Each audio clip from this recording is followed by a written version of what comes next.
ایران نے آبنائے Hormuz state of Hormuz کو جو بلاک کیا ہوا ہے، پاکستان کی ایئر فورس نے کابل کے اوپر، قندھار کے اوپر اور ننگرہار کے اوپر، ان کے جو صوبے ہیں افغانستان کے، وہاں پہ بڑے سویئر ایئر سٹرائکس کی ہیں۔ پاکستان کی ریاست یہ پالیسی بنا چکی ہے کہ انف از انف۔ اسرائیل ٹیکنالوجی دے رہا ہے، انڈیا پیسہ دے رہا ہے، زمین جناب آپ کے پاکستان کی استعمال ہو رہی ہے۔ پاکستان کی آئیڈینٹی کو، جغرافیے کو، بقا کو، سالمیت کو ڈائریکٹ ہٹ کرے گا، وہ بچ کے نہیں جائے گا۔ بسم اللہ الرحمن الرحیم۔ آزاد ڈیجیٹل کے ساتھ میں ہوں فیاض الحسن چوہان۔ آج دو ٹاپکس پہ میں آپ کے سامنے گفتگو رکھوں گا اور کچھ انفارمیشن آپ کو دوں گا۔ ایک تو آپ سب دوستوں کو پتہ ہے کہ اس وقت پچھلے تقریباً کوئی 17-18 دن سے امریکہ اسرائیل کی ایران کے ساتھ جنگ ہو رہی ہے، اور اس جنگ کی وجہ سے یہ پورا خطہ مشرق وسطیٰ کا اور یہ جنوبی ایشیا کا، جہاں یہ بری طرح متاثر ہے، تو پوری دنیا اس سے جناب افیکٹ کر رہی ہے۔ اور خصوصاً اس جنگ میں جب ایران نے آبنائے ہرمز اسٹیٹ آف ہرمز کو جو بلاک کیا ہوا ہے، جہاں سے تقریباً کوئی 30% آئل جو ہے وہ پوری دنیا کو جناب برآمد ہوتا ہے اور ادھر سے گزر کے جاتا ہے۔ پوری دنیا کا ٹوٹل 30% آئل جو ہے نا، پیٹرولیم مصنوعات، وہ یہاں سے گزر کے جاتی ہیں۔ اب پاکستان کی تقریباً جو ہے نا کوئی 90% جو آئل کی، پیٹرولیم مصنوعات کی ضروریات ہیں، وہ اسی آبنائے ہرمز سے، جو آپ کی خلیج فارس ہے، ایران، عراق، سعودی عرب، بحرین، UAE، عمان، یہ وہ ممالک، کویت، یہ وہ ممالک ہیں کہ جہاں سے تیل پاکستان میں آتا ہے۔ اور اسی طرح انڈیا بھی، اور چائنا کا تو تقریباً 70% سے ابو آئل جو ہے وہ ایران کے ذریعے سے جناب یہاں پہنچتا ہے۔ اور یہ بیسک یہی آبنائے ہرمز تھی، اسٹیٹ آف ہرمز تھی، جہاں سے یہ سارا آئل گزر کے آتا تھا۔ اب اس جنگ کے کنٹیکسٹ میں ایران نے جناب وہ آبنائے ہرمز کو جو ہے نا وہ بلاک کیا ہوا ہے، اور تقریباً کوئی 800 سے زائد ویسلز ہیں، بحری جہاز ہے، پیٹرولیم مصنوعات کے جناب سے کہتے ہیں نا کہ اس کا سٹاک لیے ہوئے اور اس کا ذخیرہ لیے ہوئے، وہ وہاں پر اس وقت پھنسے ہوئے اور پابند ہیں۔ اور اس میں ایران کے جو پاسداران انقلاب ہے، وہ پھر اپنی مرضی سے جو ان کے فرینڈز ہوتے ہیں یا جو ان کے مفادات کو پورا کرتے ہیں، جو ان سے ملک، ان کو تو وہ ان کے جناب جہازوں کو جانے دیتے ہیں، بحری جہازوں کو جو آئل سے لدے ہوئے، اور باقی انہوں نے سارے کے سارے بند کیے ہوئے ہیں۔ اب ایک انڈیا کا انہوں نے جناب چھوڑا تھا، اس میں انہوں نے انڈیا سے اپنے مفادات کچھ طے کیے تھے، وہ ٹوٹل مفادات کے اوپر مبنی ڈیل تھی۔ وہ الگ بات ہے کہ پروپیگنڈا کیا گیا کہ بڑا انڈیا کے ساتھ یاری محبت، پیار محبت، نہیں، وہ نہیں تھا۔ لیکن اس پورے سینیریو کے اندر ایک انتہائی سویر قسم کا پیٹرولیم مصنوعات کا کرائسس جو ہے نا پوری دنیا کے اندر جناب وہ ابھر کے سامنے آیا ہوا ہے، اور اس میں پاکستان بھی متاثر ہوا ہے۔ اب پاکستان کی حکومت کی پوری کوشش ہے کہ اس کرائسس کا جو اثرات ہے وہ عام عوام تک کم سے کم جناب وہ پہنچے، عام عوام اس سے کم افیکٹ ہو۔ اس کے لیے مختلف قسم کی پروپوزلز ہیں۔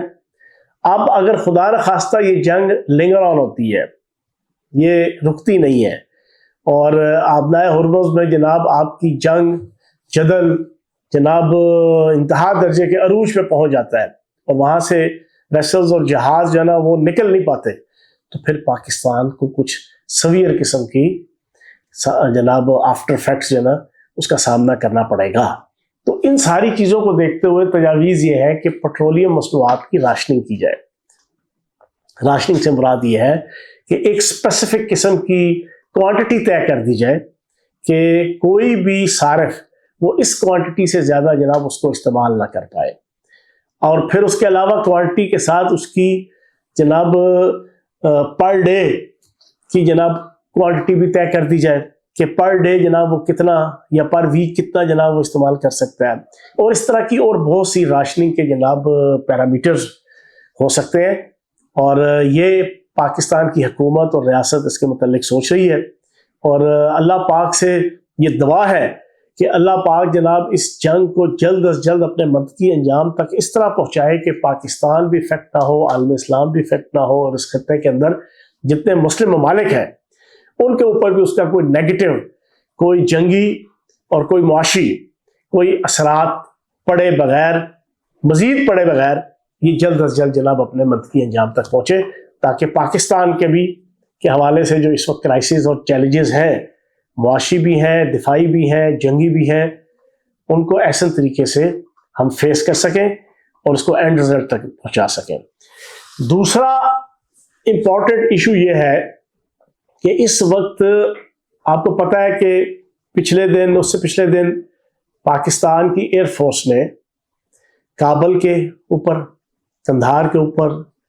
اور ننگار کے اوپر، ان کے جو صوبے ہیں افغانستان کے، وہاں پہ بڑے سویئر ایئر سٹرائکس کی ہیں۔ اب وہ ایئر سٹرائکس بنیادی طور پر، کیونکہ یہ انہوں نے فیض آباد، پنڈی اسلام آباد کے سنگم پہ، ہری پور کوہاٹ پہ کچھ تھکے قسم کے جناب کچھ انڈیا اور اسرائیل کے دیے ہوئے جناب ڈرونز تھے، ان کو استعمال کر کے پاکستان کی ریاست کو، پاکستان کی افواج کو اور پاکستان کی عوام کو ڈرانے کی کوشش کی۔ وہ الگ بات ہے کہ وہ سیکورٹی فورسز تو دور کی بات، پاکستان کی انتظامیہ اور پولیس نے کان پکڑ کے وہ سارے ڈرونز نیچے اتار لیے تھے، لیکن جو حرکت انہوں نے کی، پاکستان کی ریاست یہ پالیسی بنا چکی ہے کہ انف از انف۔ پچھلے 50 سال جو ہمارے ساتھ ہوتا رہا ان افغانیوں کی طرف سے، افغان حکومتوں کی طرف سے، پھر پچھلے 4 سال خصوصاً جب سے وہاں پر افغان طالبان حکومت دوبارہ سے آئی ہے، اور اس کے پیچھے پورا پری پلانڈ آپ کی عالمی طاقت کھڑی ہے، $40 ملین ہفتہ وار دے رہی ہے، 7 سے 10 ارب ڈالر کا ان کو اسلحہ دیا ہوا ہے، ہر قسم کا انفراسٹرکچر دیا ہوا ہے۔ ان کے ساتھ جو فائنل معاہدہ جو انہوں نے کیا طالبانوں کے ساتھ، نیٹو نے اور امریکہ نے، اس کے اندر کچھ خفیہ دستاویزات کے جو ریویل نہیں کی گئی، جن کو لوگوں کے سامنے پیش نہیں کیا گیا، جو میں پہلے بھی پچھلے پوڈ کاسٹ پہ آپ کو بتا چکا ہوں کہ اس کے اندر امریکن CIA کو اور امریکن خفیہ ایجنسیز کو کھلم کھلا افغانستان کے اندر آپریٹ کرنے کی اور ان کو جناب کام کرنے کی آزادی دی گئی تھی، تاکہ وہ چائنا کے حوالے سے، پاکستان کے حوالے سے، ایران کے حوالے سے، تاجکستان کے حوالے سے، قازقستان کے حوالے سے، کرغزستان کے حوالے سے، اور اس خطے کے اندر جو ان کا اپنا ویسٹرن انٹرسٹ ہوگا اس کو پورا کر سکیں۔ اب اس پوری کمٹمنٹ کے ساتھ جناب افغانیوں کو اور افغان طالبان حکومت کو یہ اربوں ڈالر کا اسلحہ، یہ $40 سے $60 ملین پر ویک وہ ان کو آتا تھا، اور یہ وہ اپنی سروس ان کو دے رہے تھے۔ اب آہستہ آہستہ چیزیں یہاں تک پہنچی کہ پاکستان کے لیے عذاب الہی بنتے گئے، BLA کو، TTP کو، کچے کے ڈاکوؤں کو، پکے کے ڈاکوؤں کو، گلی محلے کے جناب بدماشوں کو، گلی محلے کے نوسر بازوں کو، جس کے ہاتھ میں دیکھو آپ کو نیٹو کا اسلحہ ہے، امریکہ کا وہ اسلحہ ہے، طالبان نے بیچ بیچ کے تاکہ ایک طرف ان کو پیسے آئے، دوسری طرف پاکستان کے اندر لا نیسٹس کریٹ ہو، جس طرح وہ باربیرین جناب ایک ملک بھی ہے اور سوسائٹی بھی ہے جہاں نہ قانون ہے، نہ اخلاق ہے، نہ ایتھکس ہے، نہ ویلیوز ہے، نہ آئین ہے۔ بالکل اسی طرح وہ چاہتے تھے کہ پاکستان کے اندر بھی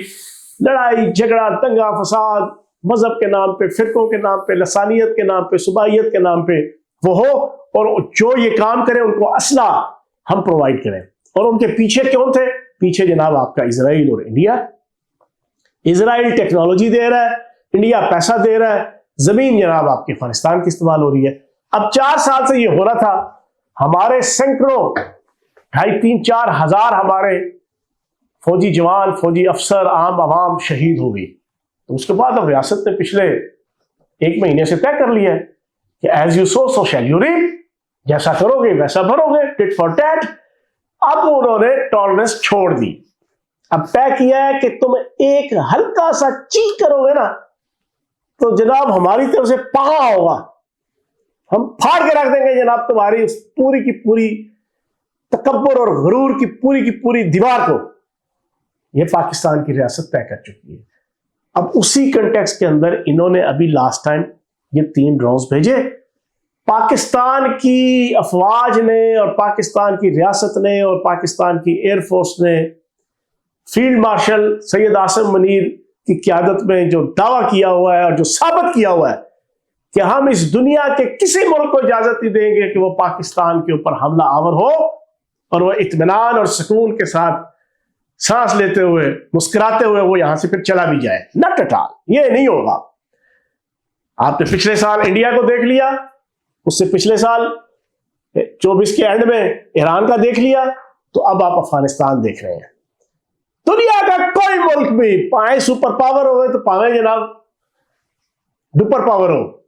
جو پاکستان کی آئیڈینٹی کو، جغرافیے کو، بقا کو، سالمیت کو ڈائریکٹ ہٹ کرے گا وہ بچ کے نہیں جائے گا. یہ ہماری پالیسی ہے. تو اس پالیسی کے تحت انہوں نے 3 ڈرون بھیجے. پاکستان کی ریاست نے اکے سے ہی سارا کچھ، دہاڑ کے اندر، کابل کے اندر ان کے ڈرونز کے ڈپو، ان کی ٹیکنیکل فیسلٹی، ان کا جناب انڈیا کا دیا ہوا اسلحہ پیسے کے ذریعے سے اور اسرائیل کی دی ہوئی ٹیکنالوجی کے ذریعے سے ان کے وہاں پر جو پورے کے پورے انفراسٹرکچر، پیریفرلز، انسٹرومنٹس،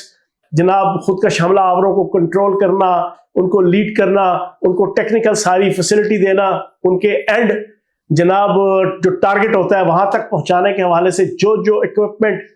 استعمال ہونا تو تھا ان کی پوری فیکٹریاں اور گودام اڑا کے رکھ دیے. اکے سے ہی ان کے ٹیکنیکل سپورٹ، ان کے انسٹرومنٹ، ان کے جناب اسلحہ، ان کے بارود، ان کے ڈرونز، ان کی ٹیکنالوجی، ان کی الیکٹرانک کی جناب، ان کی میکینیکل، جتنا کچھ تھا سارا ان 4-5 صوبوں کے اندر جو ان کے بڑے بڑے ڈپو تھے بالکل خاص کم جہاں پاک کر دیا. اب یہ پروپیگنڈا کیا کر رہے ہیں؟ پروپیگنڈا یہ کر رہے ہیں انٹرنیشنل لیول پہ، یہ ان کو پروموٹ کر رہے ہیں، ان کی چیخوں کو، ان کی چلاہٹ کو، ان کی چوں چوں کو وہ بہت زیادہ ہائی لائٹ کر رہے ہیں. اور پاکستان اگر کوئی فیکٹ دیتا بھی ہے، پاکستان اگر کوئی حقائق کے اوپر مبنی، کوئی آرگومنٹ کے اوپر مبنی، کوئی دلائل کے اوپر مبنی کوئی چیز دیتا ہے، اس کو اتنا ہائی لائٹ نہیں کیا جا رہا. آگے آپ سمجھتے ہیں یہ سارے کے سارے صہیونی ادارے ہیں، سارے کے سارے اسرائیل کی سرپرستی میں، عالمی صہیونی اسٹیبلشمنٹ کی سرپرستی میں چلتے ہیں. یہ سارا میڈیا اور یہ والے جو میں نے نام لیے ہیں. اب انہوں نے پروپیگنڈا شروع کیا ہے کہ وہاں پر منشیات کی جو بحالی کے افراد تھے، منشیات کا شکار، ان کی بحالی، ریہیبلیٹیشن کے جو مراکز تھے ان کو تباہ کر دیا. تو یار کیا بکواس کرتے ہیں. ہاں ایک اینگل سے ہے، واقعی منشیات میں تکبر اور غرور کی بھنگ بھی آتی ہے، ڈالرانہ بھنگ بھی آتی ہے. ہاں اس تکبر اور غرور کی بھنگ کا شکار وہاں پہ جو طالبان تھے ان کا ستیہ ناش پھیر دیا. یہاں تک بات ٹھیک ہے. اگر اس منشیات کی بات کرتے ہیں، تکبر کی، غرور کی، اینٹی پاکستان، اینٹی ریاست پاکستان، پرو انڈیا، پرو اسرائیل، پرو عالمی طاقتیں اس خطے کے اندر جناب دنگا اور فساد کرنے کا جو زوم کی بھنگ ہے نا، اس کو پینے والے وہاں پر موجود تھے. یہ تو ہم بھی تسلیم کرتے ہیں. ان بھنگیوں کا علاج پاکستان کی فوج نے کر دیا. اور آخری چیز بالکل کلیئر، پاکستان نے اب طے کر لیا ہے انف از انف، بہت ہو گیا. اور جو پاکستان کے اندر کچھ نام نہاد سکالر ٹویٹر کے پر ہم دیکھتے ہیں، کیا نام نہاد سکالر، پاکستان ٹھیک نہیں کر رہا افغانستان کے ساتھ، تو تمہاری ایسی کی تیسی. پاکستان افغانستان کے ساتھ ٹھیک نہیں کر رہا، تو افغانستان پاکستان کے ساتھ ٹھیک کر رہا تھا 4 سال سے. ہمارے کرنل کو، ہمارے میجرز کو، ہمارے کپتانوں کو، ہمارے لیفٹیننٹوں کو، ہمارے عام لوگوں کو، ہمارے امام مساجد کو، ہمارے ائمہ اکرام کو، ہمارے امام بارگاہوں کو، ہمارے بازاروں کو، ہماری عورتوں کو، ہمارے مدرسوں کو، ہمارے ہر کونے کھدرے پہ جو پچھلے 4 سال سے خصوصاً وہ صبح دوپہر شام جو عالمی اسٹیبلشمنٹ کی پوری پری پلان ایجنڈے کے تحت وہ کر رہا تھا، وہ ٹھیک تھا. اس وقت یہ میر جعفر اور میر صادق اور یہ یوتھیے اور یہ ڈالر کے پجاری اور یہ عالمی طاقتوں کی آشیرواد لے کر عالمی سطح پہ میڈیا کے پلیٹ فارم سے جناب ایوارڈ اور جناب تمغے لینے کی شوقین لوگ، ان کو یہ نظر نہیں آتا تھا. تو میرے ان سے بڑی عزت احترام سے گزارش ہے کہ پیڑے روڈ تو چپ چنگی، آپ اپنی چونچ بند رکھیں. اگر اس انداز سے آپ نے ٹویٹ کرنے ہیں یا گفتگو کرنی ہے، پاکستان کی ریاست، پاکستان کی حکومت اور پاکستان کی عوام اچھی طرح جانتی ہے کہ اس وقت پاکستان ایران امریکہ جنگ ہو، ایران اسرائیل جنگ ہو، یا افغانستان کے ساتھ جنگ ہو، یا پچھلے سال کی انڈیا کی جنگ ہو، پاکستان کی ریاست اور پاکستان کی اسٹیبلشمنٹ اور پاکستان کی حکومت انتہائی پازیٹیو طریقے سے، افیکٹو طریقے سے، دانش مندی کے ساتھ اور پولیٹک طریقے سے وہ چیزوں کو ڈیل کر رہی ہے، اور یہی بنتا ہے ڈیل کرنے کا، اور خصوصاً افغانستان کے حوالے سے یہی کرتا ہے، ڈیل بنتا ہے۔ ذرا سا پاکستان کے اندر کوئی خودکش حملہ ہوگا، ذرا سا پاکستان کے اندر کوئی پٹاخہ بجے گا، اور جس کی ذمہ داری یہ قبول کریں گے Afghan Taliban, T T P, تو اس کا رسپانس جناب بہت بڑا، 1000 سے ملٹیپلائی کر کے، بلکہ لاکھ سے ملٹیپلائی کر کے پاکستان کی ریاست اور فوج پاکستان افغانستان کو اور افغان طالبان حکومت کو دیں گے۔ یہ 100%، 100%، 25 سے 26 کروڑ پاکستانیوں کی 100% کنسنٹ کے ساتھ یہ پالیسی چل رہی ہے، اور پوری قوم اس پالیسی کے ساتھ ہے۔ Thank you very much.